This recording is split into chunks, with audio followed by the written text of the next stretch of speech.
the yuan is now immediately convertible into gold on the Shanghai Metals Exchange in yuan. And they're building their vaults that we've talked about, the multi-jurisdictional vaults. First one in Hong Kong, the next one under construction right now in Saudi Arabia, and then throughout the whole Belt Road. To me, that is the skeletal system of what they're trying to do. And to your point, yes, you don't have to convert to dollars first. So it's trading across the bridge technology, M-Bridge, which is now the bridge, or the renminbi cross-border payment system, which will then settle imbalances in gold without converting to dollars first. To your point, it's backing the currency. This will not back the currency. They're going to destroy the currency. This will back the Treasury. And then eventually we grow our way out and maybe get, our currency act in order once we start to pay down our debt. So one is backing the system, one is backing a currency. I think they both are unique and interesting to go down the rabbit hole. And the world reserve currency at this point is not something that is in the best interest of a country where 60% of its population has no college education, and AI is going to kneecap much of the white collar business. So where is everyone going to make a living? We need to put them back to work, and that would be through manufacturing. We need it for our own national security anyway. And how do you do that in an environment of inflation? How do you do that where it left for a reason? You bring it back under this environment and the cost of goods goes parabolic. The shelves become half empty. You get the Great Depression. And so that's where this all ultimately goes, in my opinion. And it's all related to backing of the treasuries with gold. And it's all related to the stablecoin bill. And if you want, we can go down this path. I'm happy to. But okay, here's my thesis in a nutshell. Little by little, the name of my show, well, little by little, all of a sudden, stablecoins are everywhere. Where the hell were they 2 years ago? No one knew stablecoins. Trump was saying, Jamie Dimon was saying that crypto's a scam. And why would and now all of a sudden, bam, right in your face, little by little, then all at once, stablecoins are everywhere. You're going to see corporations around the globe issuing stablecoins. JP Morgan just announced a partnership with Coinbase, and they're going to allow the bank accounts to link with your crypto account, and you can trade your Chase points that you got for using your credit card into stable coins right through Coinbase, which will be linked one-to-one, real damn close to it, to U.S. Treasuries. The issuance of all of these stable coins and saying it's much easier and much quicker and blah, blah, blah, okay, that's true. Bringing manufacturing back is more than an economic necessity, it's a strategic imperative. For sectors like pharmaceuticals, aerospace, electronics, and microchips, having reliable domestic production is vital for national defense and independence. However, reindustrialization faces headwinds. Inflation, supply chain disruptions, and logistical costs can make relocalizing factories extremely expensive. Critics warn that without careful policymaking, rushed reshoring might trigger shortages, rising prices, and economic instability.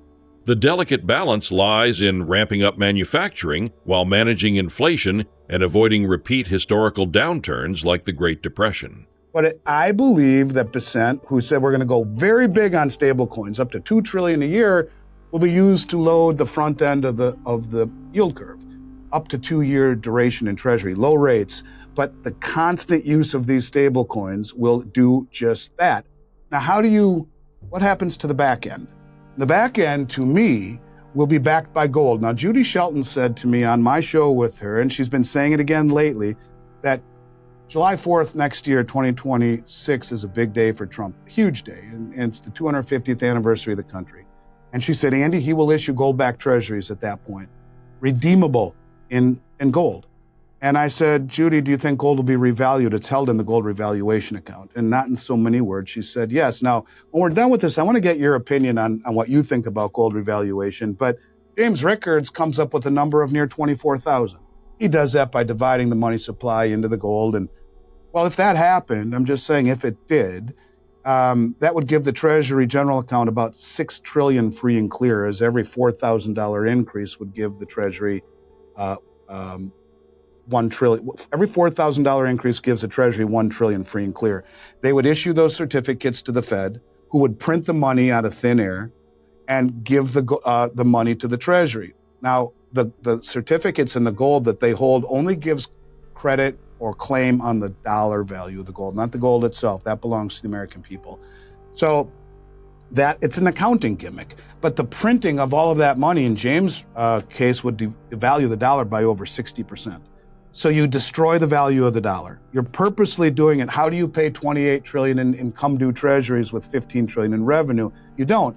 You destroy the value of the dollar. You inflate the crap out of it, and you devalue the dollar. Now he wants a weak dollar. We've seen it fall already, but why? Because he wants to bring back manufacturing. So if you destroy the value of the dollar, you devalue the hell out of it. You push gold way up and back it to the Treasury, as Judy says will happen next year, July 4th. Who knows if she's right or not?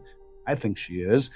Enter stablecoins, digital tokens pegged to the dollar or safe assets that are rapidly gaining traction in finance. With the recent passage of the Genius Act in July 2025, the U.S. established the first federal framework regulating stablecoins. The law mandates one-to-one backing with liquid assets like T-bills, regular audits, and strong AML KYC requirements. Major institutions from banks to retailers are now positioned to issue their own stablecoins, potentially channeling value into the economy more swiftly and securely. So you got the stablecoins running the front end of the market, $2 trillion a year running the government spending. The back end of the market is pegged to gold at zero coupon, zero interest rate bonds, redeemable in gold at a much higher price, because the more stupid we are with fiscal and monetary policy, the higher the price of gold goes. That is your inflation hedge. So you have zero borrowing costs on the back end, a massively devalued dollar because they revalue gold, which is held in the gold revaluation account. Everyone's talking about it all of a sudden. I've been talking about it for over a year now that they're going to do this. And so you devalue the dollar. You have a zero borrowing costs on the back end. Now you can bring back your manufacturing at zero borrowing costs and a devalued dollar, which helps you sell your goods across the globe in a very competitive manner. In essence, soft defaulting on the US dollar reserve standard in an effort to bring demand into the US Treasury that is trustless. It's backed by gold, redeemable in gold. And Judy said they'll issue stable coins off of those too. So now you got all these stable coins funding the government, the back end of the bond market, zero interest rates, so that you can bring back manufacturing and have a noble attempt at growing our way out of a problem where we have zero shot in hell otherwise. As my mentor, Richard Russell, used to say, the Fed 20 years ago was trapped they would inflate or default. How about this? I'll have zero borrowing costs to bring all your manufacturing back, a devalued dollar, no reserve standard, but still the supreme power in the world, because we now can grow our way organically out of this problem over time and put people to work and give future generations hope and optimism. Because as it is now, if we don't make anything, and a lot of the low-paying white-collar jobs are gone. You know, my son works for me now, but he was a CPA at Price Waterhouse, earning 75 grand a year, analyzing balance sheets for real estate investment trusts. What the hell does Price Waterhouse need to pay that kid 80 grand to analyze a balance sheet when GPT or any AI, bang, it's done. Simultaneously, a bold monetary proposal is gaining attention, issuing ultra-long Treasury bonds redeemable in gold. Economist Judy Shelton has advocated for a 50-year gold convertible Treasury bond, possibly launched on July 4, 2026, marking America's 250th anniversary. Such a bond could lower borrowing costs, harness unused gold reserves, and reconnect the dollar with physical value. It aims to signal sound money, provide inflation protection, and offer a transparent benchmark for future administrations. And so these kinds of jobs are gone. So you need to bring manufacturing back, not only to put people to work, but for the own national security, pharmaceuticals, aircraft parts, microchips, all this stuff. And now you actually have a shot at it. So I think, Andrew, that when you look at the BRICS talking about a gold-backed system, the expansion of the Shanghai Metals Exchange, how important gold is. They said last year they agreed in principle to a settlement currency called the unit, which was 40% gold-backed and redeemable. They're going to do it. I think someone told Trump, we need to do it, because since November, the amount of gold coming into this country is off the charts. I mean, really off the charts. I don't know if you noticed, but just the first 3 days of this August contract, 20,126 contracts stood for delivery. Yeah. 100% of all the contracts that were posted stood for delivery. Now, I know you remember most of your career, most of my career, less than 1% of contracts stood for delivery. And now 100% of them have stood for delivery in the first 3 days. That's $7 billion worth of gold standing for delivery. And a lot of it's leaving the ecosystem. It's loading out of COMEX. Over 100 billion in gold has come in since November that we know of through the COMEX. Who the hell's buying it all? Why don't we know more about it? So if Judy is right, you would have to reshore your gold, get it all here, and then revalue it, and then peg it to the Treasury. And while the stablecoin bill takes care of the funding on the front end of the curve, the back end pegged to gold, 0 interest rates, redeemable in gold, bring back your manufacturing, and look the world in the face, or look the United States in the face, and Trump says, look, we squandered this opportunity. It used to be great, but now it's harming us. We have no manufacturing. We need to get it back. Here's how we do it. It's going to be tough for a while. You're going to need to crawl through the tunnel of the way that Andy Dufresne in the Shawshank Redemption did to get to the other side. And that other side is we now are the epicenter of ingenuity and innovation and manufacturing like we once were. Because as it is now, we're in trouble if we don't. That's my theory. So I know I went for a long time there. I would love to get your opinion on, is it plausible? And not only that, what do you think is the likelihood of gold being revalued? I don't mean to flip the script here and ask you questions, but I'm curious because you've been at this as long as anyone and you know more than most. Am I on to something or am I on something? I don't know. Imagine a financial system where stablecoins fuel short-term liquidity and fast payments, efficient and responsive to market needs, while the back end of the Treasury yields is anchored by gold-redeemable bonds. This dual-layered architecture could enable zero-cost borrowing, devalue the dollar to enhance exports, and spur industrial growth.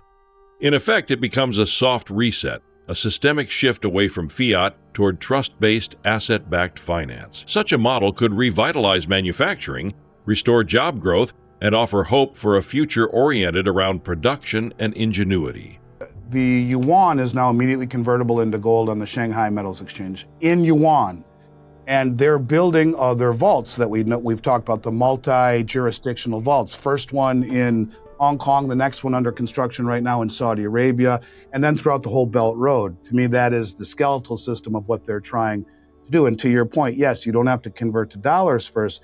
So it's trading across the bridge technology, mBridge, which is now the bridge, or the renminbi cross-border payment system, which will then settle imbalances in gold without converting to dollars first. To your point, it's backing the currency. This will not back the currency. They're going to destroy the currency. This will back the Treasury. And then eventually we grow our way out and maybe get, our currency act in order once we start to pay down our debt. So one is backing the system, one is backing a currency. I think they both are unique and interesting to go down the rabbit hole and think about it. But one of the things that I found very interesting, to your point about what the BRICS are doing, Andrew, and I haven't heard a lot of people say this, is that, so they came out, China did. Now, first, the key to all this is building all these multi-jurisdictional vaults. Ask Venezuela about that. When their gold was held in the Bank of England, no, we're not going to give it to you. So now you have vaults all over the place where each country will sprinkle gold amongst these vaults in theory to spread out the jurisdictional risk. But one of the things that's interesting to me is China came out about a month ago, Andrew, and said, we have connected our bridge platform, which is in essence mBridge, to the 11 Asian countries, ASEAN, the countries in Southeast Asia. They're operational, and 5 Middle Eastern countries. Now, this represents 38% of global GDP. Now, I want to read something to you, an article that came out of Forbes just the other day. And I made a big deal about this on every single podcast I was on, saying they've connected the bridge network to 38% of global GDP. It's operational, it's working, these Asian countries. And what's really, really interesting is the article that just came out of Forbes. And let me just read this to you. It says, Forbes pointed out that China is now just the 3rd largest trade partner for the United States, and a distant 3rd behind Mexico and Canada. In the month of May, China was less than 6% of U.S. trade, which was the lowest level in over 20 years. Then you have the Asian countries, ASEAN. Again, these are the countries Southeast Asia. And together, they have a population over twice as large as the United States, nearing 800 million people. This narrative isn't purely domestic. Countries in the BRICS bloc and beyond are building infrastructure, vaults, gold settlement systems, and cross-border payment rails that reduce reliance on Western financial architecture. They're enabling trade with gold settlement, bypassing systems like SWIFT.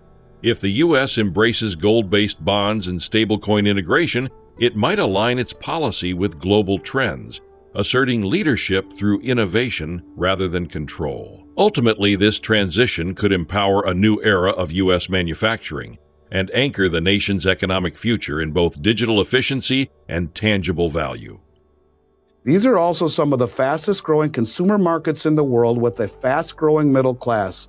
And this group of countries, wait for it, is now China's largest trading partner by far, way ahead of the European Union and the United States. We did 6% of trading with China. They're doing almost 20%. And they're their largest trading partner. These countries in Southeast Asia are now connected to the M-Bridge and settle imbalances in gold. And I said that they're going to issue it to the Belt Road Initiative. They're going to. You watch. But I just heard something.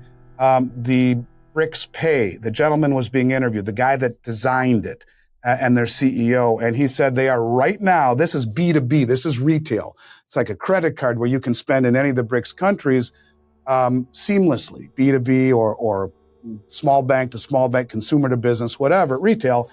He said, we are now, right now in China, negotiating to roll this out on the Belt Road. And he said, and in a few years, BRICS Bridge and BRICS Pay will be connected. They're going to roll it out to the Belt Road, which is 155 countries, 75% of human population. They're going to roll it out to the Shanghai Cooperation Organization. They're going to roll it out to the Eurasian Economic Union. Why do I say that? Because Sergey Lavrov just came out and said, this technology settles in 7 seconds. It is free from SWIFT interference. SWIFT takes 3 to 5 days. It has a 98% reduction in fees, and we're opening it up to the rest of the world. And by the way, it's not compatible with the dollar, the pound, or the euro. They're opening up to all of these countries. So everyone focuses on the BRICS. Not big enough, Andy. Not substantial enough, Andrew.